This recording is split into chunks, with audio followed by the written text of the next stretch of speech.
Hello les amis, c'est un plaisir de vous retrouver pour une nouvelle vidéo. J'ai reçu mes deux softbox, comme vous pouvez le voir, la qualité de la lumière a changé et notamment la qualité de l'image forcément parce qu'avec un peu plus de lumière, la caméra peut capter un peu plus de détails. Aussi Cornus, maintenant le pigeon il se voit beaucoup mieux je pense. Je vais voir ce que ça donne après lors du montage. Bref, cette année, comme je l'ai dit, je compte améliorer la chaîne. Il y aura énormément de changements.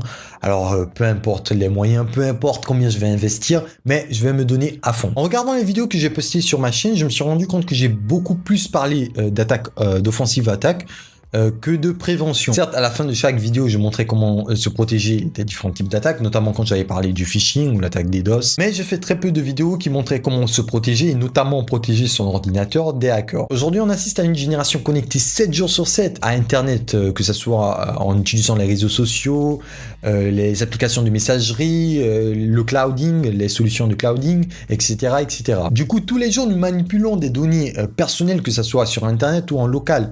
Et indirectement, nous les mettons en danger. Supposons que vous venez de recevoir un laptop ou un desktop ou que vous en possédez déjà un, mais vous ne savez pas par quoi commencer pour protéger votre ordinateur. Aujourd'hui, c'est ce qu'on va faire. Je vais vous montrer comment, à l'aide de 5 ou 6 gestes assez simples, vous pouvez protéger votre ordinateur.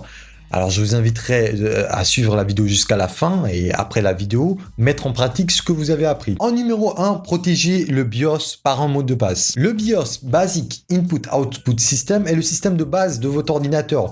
Il est stocké sur une puce qui est rattachée directement à la carte mère. Il permet d'interagir avec le matériel et possède les pilotes essentiels qui vous permettent d'utiliser l'ordinateur, à savoir pilote pour la souris, le clavier, l'écran, etc., etc. Il peut être très utile lorsqu'il s'agit d'installer un nouveau système d'exploitation sur votre ordinateur ou pour réparer des erreurs de démarrage et même pour changer l'ordre de démarrage de votre ordinateur, ce qu'on appelle le boot en anglais. Vous savez que par défaut, votre ordinateur démarre sur le disque dur interne de votre ordinateur dans lequel est stocké votre système d'exploitation. Mais vous pouvez changer cet ordre. Vous pouvez choisir de démarrer sur un CD par exemple ou sur une clé USB externe. C'est pratique lorsque vous oubliez votre mot de passe. J'avais fait une vidéo d'ailleurs là-dessus à travers une distribution de Linux où vous pouvez accéder à l'invité de commande en mode administrateur et changer votre mot de passe.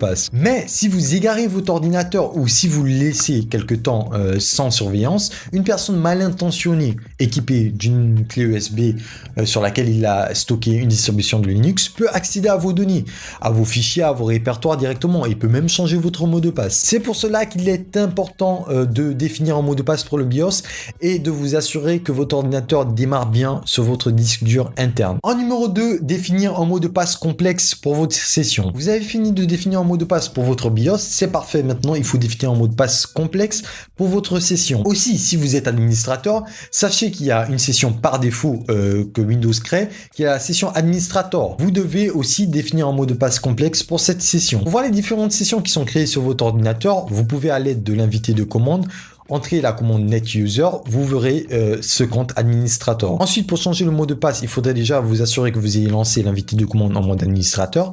Et ensuite, tapez la commande NetUser suivi du nom de la session qui est administrateur dans notre cas et par la suite définir le nouveau mot de passe. Sinon, vous pouvez taper la commande NetUser espace administrateur espace étoile. Et ensuite, tapez à 2 reprises le nouveau mot de passe. En numéro 3, votre session est protégée, votre BIOS est protégé.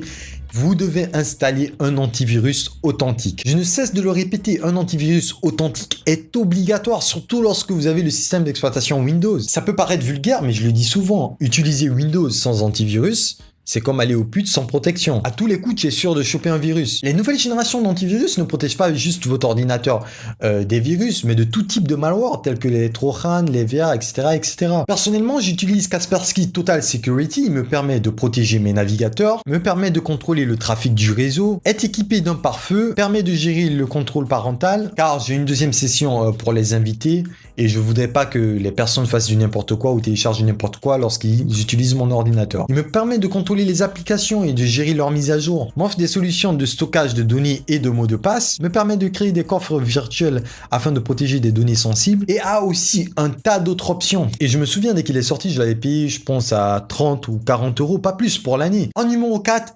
effectuer les mises à jour. C'est un conseil que je vous avais déjà donné, effectuer les mises à jour au moins une fois par semaine. Ce mois-là, pour les particuliers et non les entreprises, Windows arrête de vous fournir les mises à jour. Alors migrez dès aujourd'hui vers Windows 10. Les mises à jour sont importantes parce qu'elles permettent de corriger les bugs, mais aussi de remédier aux vulnérabilités de votre système d'exploitation et notamment aussi des applications. Et comme je vous avais expliqué sur la vidéo où je parlais comment les hackers font pour passer un antivirus, les antivirus vous enverront souvent des mises à jour avec les nouvelles signatures de nouveaux malwares qu'ils ont découverts. Il faudrait absolument les télécharger. Votre BIOS est protégé, votre session est protégée et votre système d'exploitation.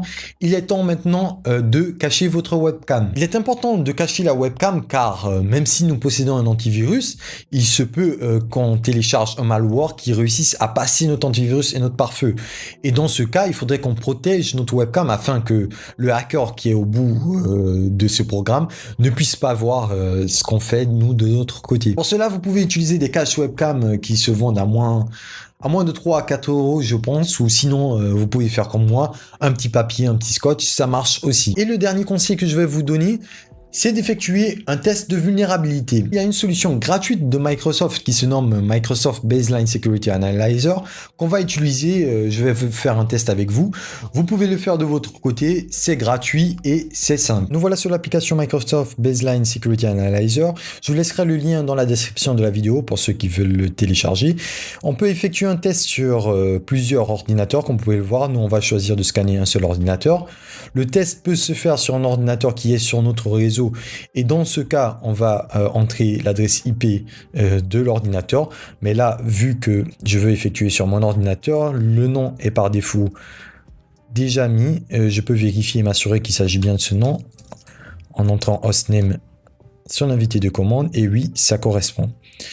Pour effectuer le test, on va effectuer un check for Windows Administrative Vulnerability. Donc, on va laisser tout ça cocher, tout cela.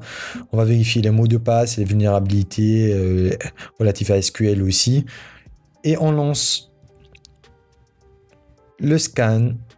Vous verrez que ça va prendre un petit peu de temps. Une fois le test fini, ils nous disent qu'il y a un souci au niveau du pare-feu. C'est normal parce que le pare-feu est pris en charge non pas par Windows Firewall, mais par l'antivirus Kaspersky de mon côté, comme je vous l'ai dit. Il a détecté qu'il y a des comptes qui n'ont pas de mot de passe ou qui ont des mots de passe assez faibles.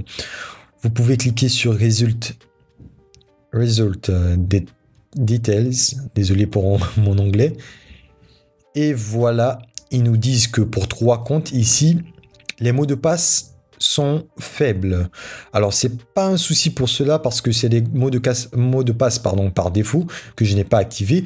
Mais le souci, c'est pour la session invitée. Je vous ai dit que j'ai une session invitée pour mes amis lorsqu'ils viennent.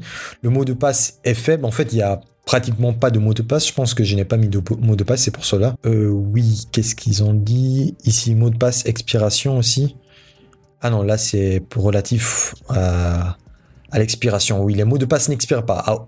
Pour aucune session, je n'ai défini que les mots de passe expirent. Et ça aussi, c'est un problème. Il faudrait que je change ça dès aujourd'hui. Il faudrait que les mots de passe expirent chaque 2-3 mois, par exemple, pour devoir les changer à chaque fois. Et il faudrait que je définisse un mot de passe pour cette session, même si c'est une session invitée, mais c'est important de définir un mot de passe. C'est ainsi que s'achève cette vidéo. J'espère qu'elle vous aura plu. Dès maintenant, vous pouvez mettre en pratique ce que je vous ai appris. Le BIOS, le plus important, dès maintenant, dès que vous finissez cette vidéo, pour ceux qui ne l'ont pas fait, définissez un mot de passe pour votre BIOS. Alors pour définir et pour accéder au BIOS, ça dépend du matériel que vous avez, ça dépend de l'ordinateur.